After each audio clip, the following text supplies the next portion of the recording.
Welcome back with another microbiology lecture, PCR or polymerase chain reaction. PCR is a technique that is used to make several copies of a small fragment of nucleic acid. In early 1980s, Kary Mullis discovered polymerase chain reaction. The thermocycler is a machine for PCR. Then they have variation in different company names. PCR is used to detect nucleic acid of the virus.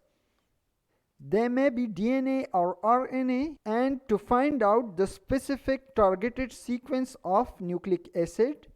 This sequence is stable and does not change, and if the nucleic acid is present, it indicates the presence of virus. PCR requires a series of repeated reactions called cycles, and each cycles have 3 steps which include annealing, denaturation and extension. When the 3-step cycle repeated, the 2 strands from the first cycle are copied to produce 4 DNA strands or fragments, and when the 3-step cycle repeated, the 4 strands from the second cycle are copied and to produce 8 strands of DNA, and third cycle will make 16 molecules and so on.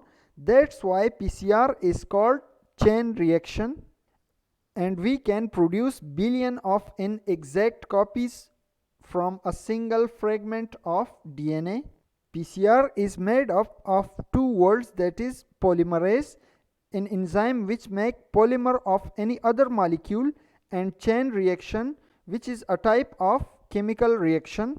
Now what are the requirements for PCR test? First we need sample that contain DNA. Then we need Taq Polymerase enzyme, which is thermostable enzyme that does not denature at very high temperature, and it is extracted from a bacterium called Thermus aquaticus. Then we have 2 types of primer, specific forward primer and reverse primer. The primers are short sequence of nucleotide which specifically bend with targeted sequence of DNA. These primers are about 15 to 20 nucleotides long. It must keep in mind that the nucleotide sequence of the primer is always complementary with the nucleotide sequence of targeted DNA or RNA. Then we have DNTPs or deoxynucleotide triphosphate. Then we have magnesium, which act as a cofactor. It means in the presence of cofactor, enzyme work very well. Then we have PCR machine or thermocycler and PCR tubes. Now let's discuss each step for PCR in detail. The first step for PCR is denaturation. In denaturation, the double-stranded DNA is converted into single-stranded DNA at 94 to 96 degree centigrade for 1 minute, and the temperature in which the double-stranded DNA convert into single-stranded is called melting temperature.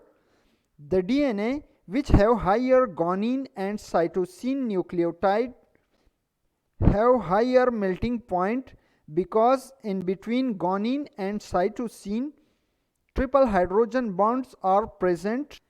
Second step is annealing. Annealing is the bending of primer with specific targeted complementary sequence of DNA, and the temperature for annealing is 54 degrees centigrade for 1 minute.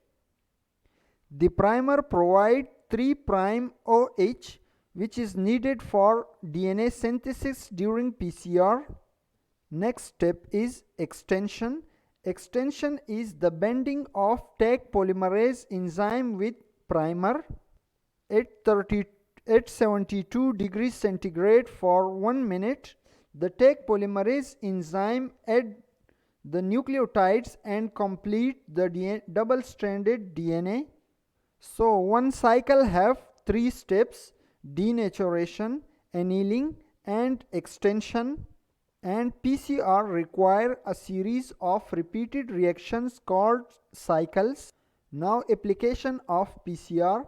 PCR is an important tool for diagnosis of genetic disorder and research, forensic science or DNA fingerprinting, for criminal investigation through scientific technique.